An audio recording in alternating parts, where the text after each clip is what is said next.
What is some of the advice that you can give to women that are looking to be a part of manufacturing or industrials, or are currently in and just looking to, elevate their careers? The current environment really compels all of us to embrace change, be open-minded, curious, and rethink everything. I think women are really in a unique position to do that. Beyond even technical skills, keep striving to be that center of value in every role that you take on. Keep your focus on building strong foundations by leveraging data and sort of doing away with the old command and control approach. Get social. And, especially for women, impart empathy and authenticity as really critical elements to improve your human capital and drive growth.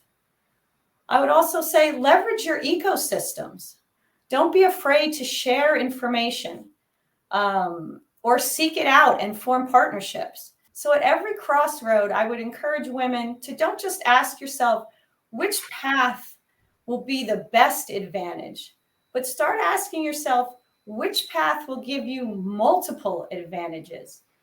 So, you're prepared for whatever the out of the box macro environment we may face in the future.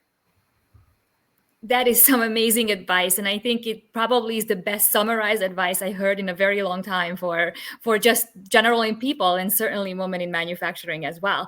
I know you celebrate Manufacturing Day because we just talked about that, but how are you going to celebrate this year? Do you have any special plans? Well, every year on Manufacturing Day, we aim to be one of the first emails queued up in your inbox.